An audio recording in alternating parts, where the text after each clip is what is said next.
So since most of the free agency moves that will be made are done, I've decided that I'm going to grade each team's free agency class in this video. I'm going to include all the signings they've made up to this point, including re-signings and trades. I'll also be taking into consideration what players they've lost, and if they've done anything at all to replace them. Also, please drop a like and sub on this video. I'm trying to grow this channel, so any little bit helps. Anyway, on to the grades. The Cardinals have made some nice moves this free agency. Their biggest signing was Josh Sweat, and despite him being one of the top free agents this cycle, I don't feel like they overpaid him too much. He had a very productive season last year and got himself some extra cash in the Super Bowl. He also helps fill one of the Cardinals' biggest needs, defensive line. They still need more help there, but they got a rotational piece in Baron Browning. They still need to add some more pieces there, but the draft has plenty of D-tackle talent. Or they could just get Dalvin Tomlinson. That's pretty cool too. They also added / re-signed a few depth pieces in Akeem Davis-Gaither, Evan Brown, Zay Jones, and Jacoby Brissett. They also re-signed their long snappers, so that's cool. But overall, I'd give their move so far an A-. They went after their biggest need and didn't break the bank for it. The Falcons didn't have a lot of cap space to work with this offseason. They lost Drew Dalman to the Bears and cut Grady Jarrett, who also happened to go to the Bears. Dalman outpriced the Falcons, and Jarrett is getting kind of old, so he ended up being a cap casualty. Dalman is a big loss for the Falcons. He's a fringe top 5 center in the league, but he got paid higher than that. But they had some nice extensions. Jake Matthews is one of the better tackles in the league, and his 2-year $45 million extension is pretty fair. They also re-signed their cornerback 2 in Mike Hughes for a pretty fair deal. They're also another team that re-signed their long snapper, but to a 4-year deal. They weren't completely quiet in free agency either, signing Divine Diablo for 2 years, $14 million. A fine contract for a rotational guy. They also got some D-line help with Leonard Floyd for a 1-year deal. I can't really be too harsh with the Falcons since they didn't have much money to work with this offseason, but they did what they could. I'll give them a C+. Let's see how they do in the draft.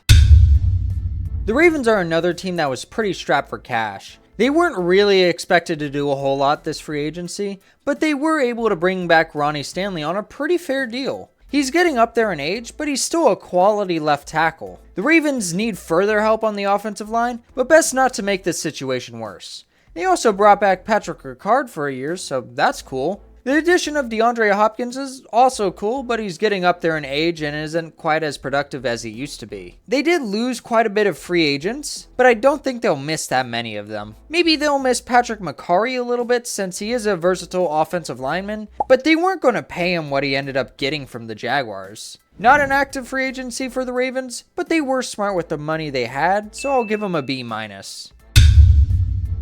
A lot of extension for the Bills so far. Josh Allen with a big extension after his MVP season. Their star pass rusher, Gregory Rousseau, also got a big extension. Both of these extensions make sense. Khalil Shakir also got an extension. $15 million a year may seem like a lot for a wide receiver too, but the wide receiver market has ballooned a lot, so it's a fine contract. The Terrell Bernard extension is one that has me scratching my head a little. Giving top 5 money to a guy who didn't have that great of a year is a choice. But he is young, so there's some upside with him. One of their biggest signings was Josh Palmer. Again, $12 million a year for a wide receiver 3 may seem like a lot, but for a thin wide receiver class in free agency this year, it makes sense. They were also losing a lot of depth on the defensive line, so they needed to find a way to address that, either by signing someone to a cheap deal or drafting some players. Or, signing Joey Bosa to a 1-year $12 million contract, and maybe Larry Ogunjobi too. They were also another team who didn't have a lot of cap space to work with, but I think they were good with the money they did have. I'll give the Bills an A. The extensions they gave to their star players really helped this grade. And also Joey Bosa. The Panthers had a decent amount of cap space this offseason, and they really made the most of it. They wanted to improve their defense, and they did a lot to do so. They extended their top 2 corners in J.C. Horn and Michael Jackson. They brought in Trayvon Moehrig and added some pieces to their defensive line in Bobby Brown, Tershawn Wharton, and Patrick Jones. Though a lot of these deals were overpays, it made their defense much better. I still do expect them to go after some defensive linemen in the draft to really fill out their defense, but they've done a good job so far. They didn't do too much on offense other than sign a few backups and Rico Dowdle, but you can't cover everything in one offseason. I guess you could get a punter, but there's still some other needs they need to fill. For what they've done so far, I give them a B. They got a lot better, but the value of these contracts is driving this grade down a bit. The Chicago Bears rebuilt their offensive line. They traded for Jonah Jackson and Joe Thuney, and then brought in Drew Dahlman for a little more money than he's worth, but he's still a good player. The Bears' offensive line was one of the worst in the league last year, so they desperately needed to upgrade it. Ben Johnson worked with a great offensive line in Detroit, so he was going to make that a priority with the Bears. They also added some pieces on the defensive line. Grady Jarrett was a decent signing, even though he is getting older. Dayo Odegbo is a weird one though. He is young with some upside, but he hasn't really done anything to earn the type of contract he got. He's a rotational guy getting starter money. They also added a few depth pieces, and something about teams re-signing their long snappers. But overall, I give the Bears an A-. Rebuilding their offensive line is huge, but some of the contracts they gave out are head scratchers. The Bengals have been busy this offseason. They're resigning a lot of their depth pieces, but I'm not really sure they're getting better. BJ Hill is an okay defensive tackle, but in this defensive line draft class, did you really need to bring him back? TJ Slayton is a depth piece on the defensive line, and I don't think you want him starting. They've made a bunch of moves that don't really move me, and they are continuing to drag their feet with the Chase and Higgins contracts. Chase's contract numbers have nearly doubled since last offseason, since they refused to give him a top contract last year. And they can't just keep tagging Higgins. What they should have done was either trade him and invest the money into their defense, or hurry up and extend him before the price goes further up. The Bengals haven't done any moves to make themselves better, and they're probably going to lose Trey Hendrickson too. So I'm going to give them a C-. They are dragging their feet on important contracts and haven't really added anyone that makes them better. They don't have a whole lot of picks in the 2025 draft, so they better figure out something soon. The Browns are in a tough spot right now. They have very little cap space and no answer at the QB position. Fortunately, they have 10 draft picks, so they should be able to work something out in the draft, but we are grading free agency here. The Browns haven't really done a whole lot in free agency other than sign a few depth pieces. However, they weren't completely out of the headlines. They brought back Myles Garrett with a massive contract. 4 years, $160 million. Though he is one of the best defensive players in the league, I'm not sure it was the best move for them long term. They have a lot of needs in critical positions all over the team. They need quarterback, offensive tackle, wide receiver, running back, defensive line, linebacker, and their secondary. It may have been a better long-term move to trade Garrett for a haul and use those draft picks to fill their needs. They are in no position to compete this year with the roster they have, so I think they should have started a proper rebuild. They also traded for Kenny Pickett, so there's that, I guess. I'm giving the Browns a C-. They made a bunch of short-term moves, but it will be a moot point if they can somehow nail the draft. The Cowboys aren't really big spenders in free agency, but I feel like they did a decent job this time around. They re-signed Osa Odigizua, who was a good pass rush defensive tackle, for a solid contract. They re-signed some of their depth and added a few other depth players as well. Javonte Williams is an okay answer at running back, but just re-signing Rico Dowdle would have been a better choice. Robert Jones is a fine band-aid option for the guard spot. They would rather draft someone, but if they don't, you could probably bear with him for a year. They did lose Jordan Lewis to the Jaguars, which is a tough loss, but they weren't going to bring him back at the contract he ended up getting. But they did end up getting Kaiir Elam, so that should help out their secondary. Overall, they did okay in free agency. I'll give them a B. They will look to build out their roster in the draft. The Broncos haven't done a whole lot, but I like the moves they've made so far. Talanoa Hufanga is an upgrade to their safety room, though they did overpay him a bit and he is coming off an injury. But if he can be close to what he was before the injury, the Broncos would be very happy with him. And Dre Greenlaw is a great add. Got him on a discount because of his injury, but if he can be close to where he was before the injury, he would be a great player. Even better than Cody Barton, who they lost to the Titans. And Evan Ingram is a very good addition to their tight end room. Not a whole lot other than that, though keeping DJ Jones is a solid move. A bit of a premium for him, but he is a quality player. There isn't much to talk about from the Broncos, but I'll give them a B+. They made some key upgrades despite some risks, though I do expect the Broncos to add a little bit more in free agency. The Lions haven't done much so far, but the moves they've made have been really good. Their crown jewel of this class is DJ Reed. They got him for less than some of the other corners of this class, and he's honestly a better player. Carlton Davis, their free agent corner, got $18 million a year from the Patriots. DJ Reed, a better corner with less of an injury risk, got $16 million a year. A fantastic bargain. And they re-signed Derek Barnes for a reasonable contract. They also re-signed some of their other depth with Dan Skipper and Marcus Davenport. But honestly, I love what they've done so far. I'm giving the Lions an A. Now I do expect the Lions to do some more in free agency.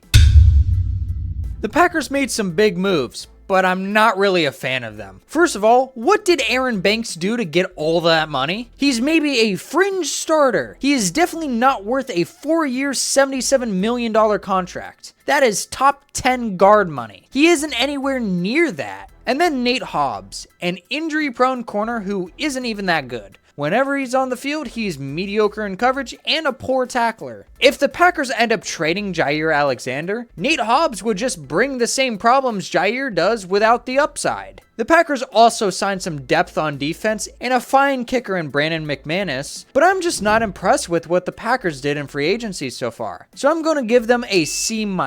We will see what else they do in the offseason. The Texans have made a lot of moves, but I'm not sure what the plan is here. Trading for Christian Kirk is a solid move, even though he's coming off an injury. He's a quality slot receiver when he is healthy. Then they add some more receiver depth in Braxton Berrios, who's a quality special teamer. Then they start investing in the defense by bringing back some depth guys like Mario Edwards, Derek Barnett, and Jake Hansen. They trade for CJ Gardner-Johnson, a move I think is pretty solid. And when things seem to be going well, they trade away their best offensive lineman in Laramie Tunsil. Now, instead of having 4 problems on the offensive line, they have 5. We all saw how that went for CJ Stroud last season. Trading away Kenyon Green is honestly addition by subtraction. Sure, they added Lincoln Tomlinson, but he doesn't really make this line much better. So I'm giving the Texans a D+. They made a bunch of fine moves, but trading away a high-end tackle for no reason really drags this grade down.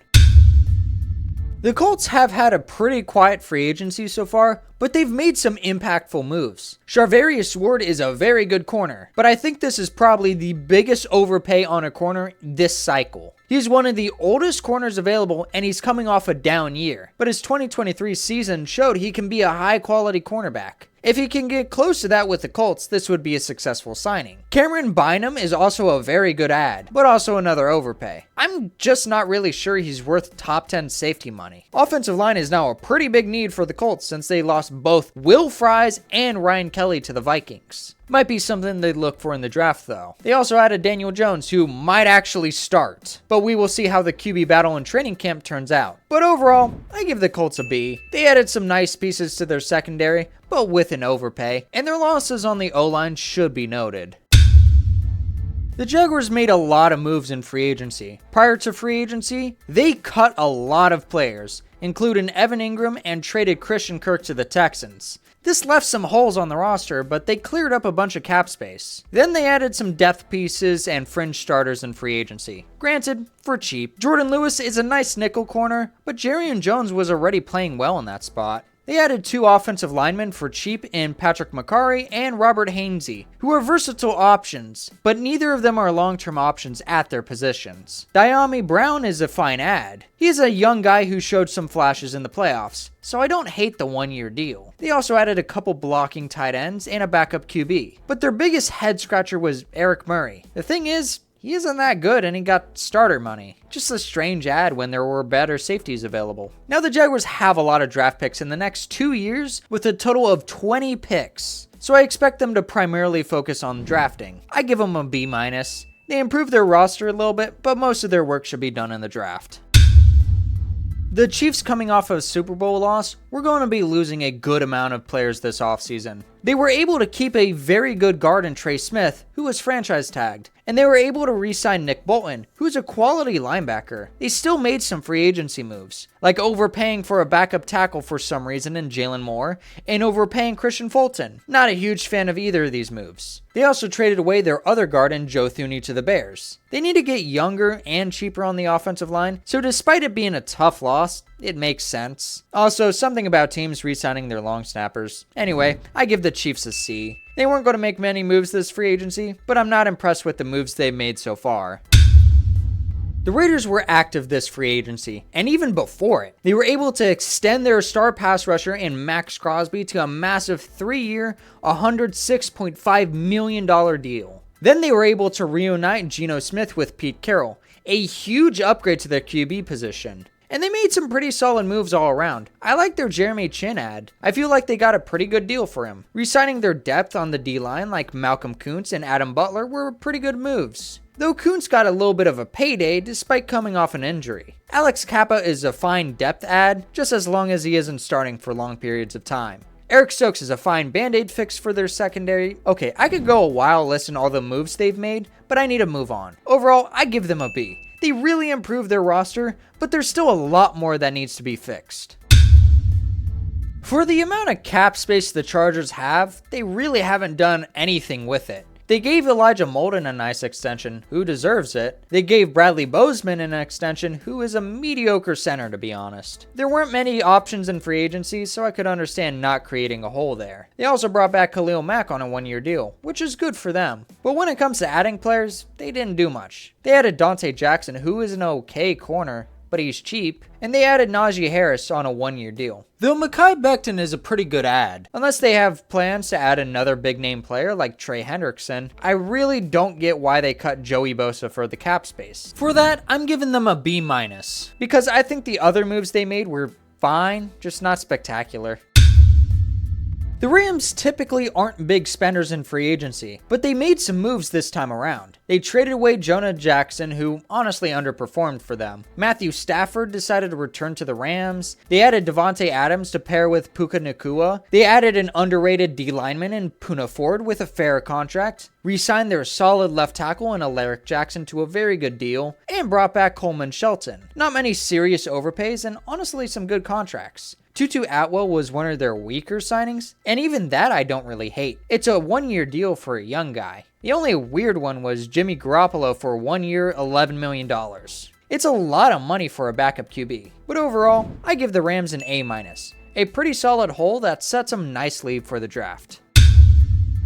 The Dolphins had a solid overall free agency. They had a few solid additions in James Daniels and Nick Westbrook-Ikhine. Both of them had pretty fair contracts. Though it is a funny ad, Zach Wilson is also a decent addition. He still has some upside, and maybe the time he spent on the bench in Denver and working with McDaniels will help him out. Tua might miss some time again this season, so I wouldn't be surprised to see Zach Wilson get a few starts. Their biggest loss so far is Javon Holland, but with their cap situation, there was no chance he was coming back. We will see if Teron Armstead comes back, but even if he wasn't, there wasn't really an option to replace him in free agency. But overall, I give the Dolphins a B+. I like the additions they've made so far. The Vikings honestly had my favorite free agent class so far. They signed Will Fries and Ryan Kelly to pretty solid deals. Jonathan Allen and Javon Hargrave are good veteran presences on the D-line, though Allen's contract is a bit rich for me. Isaiah Rodgers is quality depth and a good special teamer, and they made some good re-signings. Byron Murphy deserved that extension after his Pro Bowl season. Aaron Jones had a good year, and they didn't pay too much to bring him back for a few seasons. Theo Jackson is some quality depth, and Ryan Wright is a fine punter. However, they lost literally every quarterback on their roster not named JJ McCarthy. They also lost Cam Bynum to the Colts, which is a tough loss. But other than that, they aren't losing a whole lot. They are losing Cam Robinson, but really he was just a fill-in for Christian Darrisaw, and he wasn't all that great with the Vikings. So overall, I give the Vikings an A very good class for them.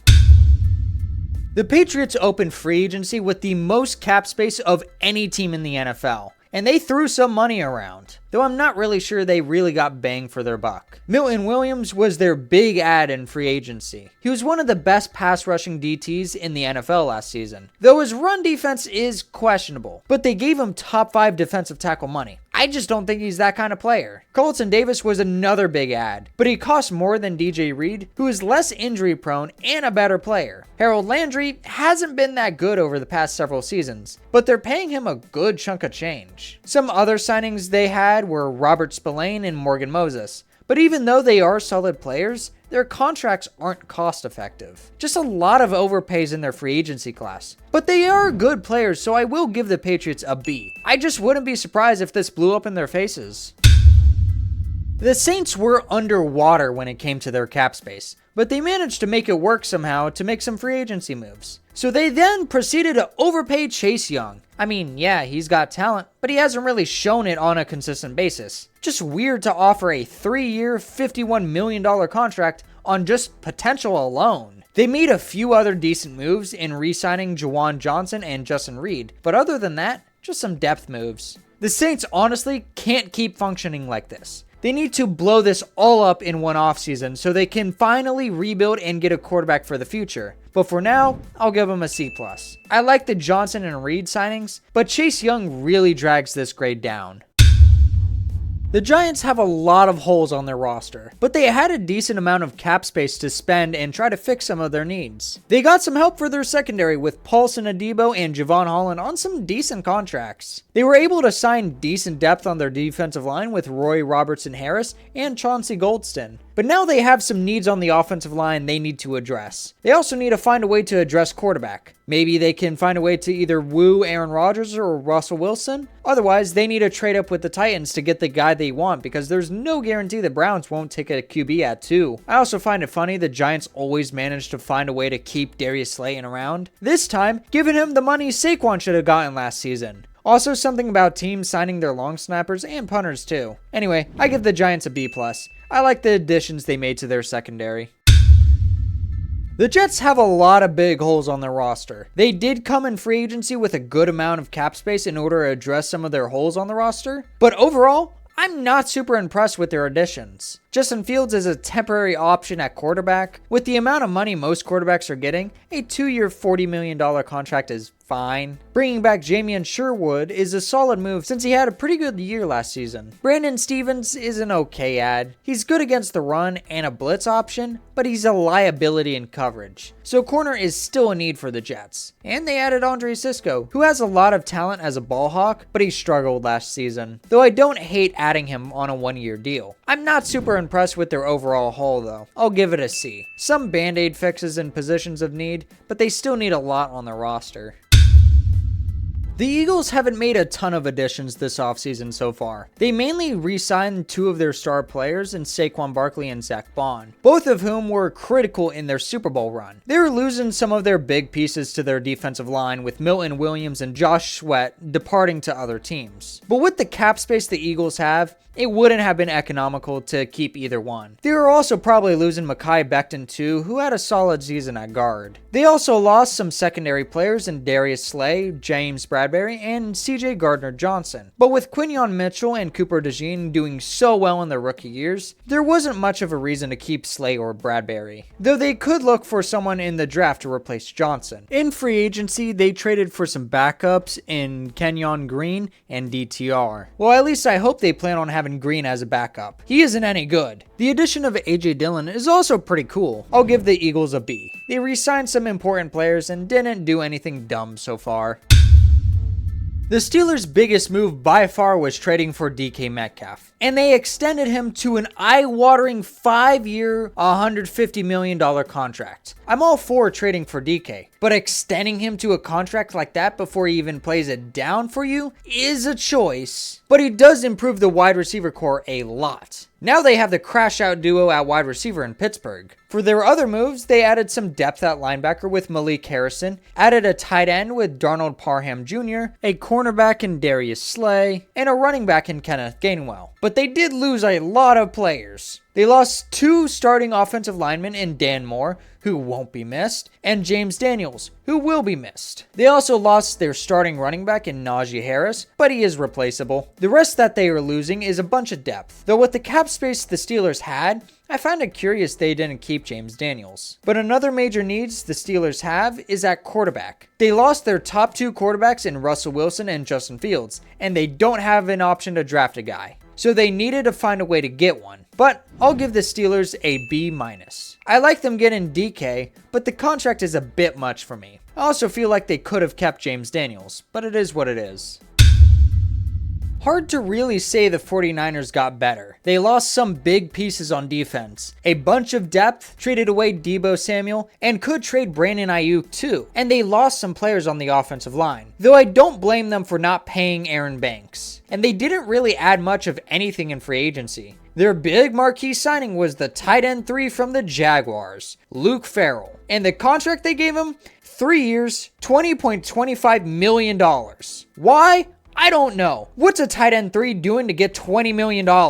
They also added Demarcus Robinson, but that doesn't really change anything. Also, the fact they released Leonard Floyd because they thought they were getting Joey Bosa, and then not get Joey Bosa is comedy. Yeah, I just don't see it with the 49ers right now. They went from almost winning the Super Bowl in 2024 to now being pretty aimless and losing a bunch of their roster. So I'm going to give the 49ers a D+.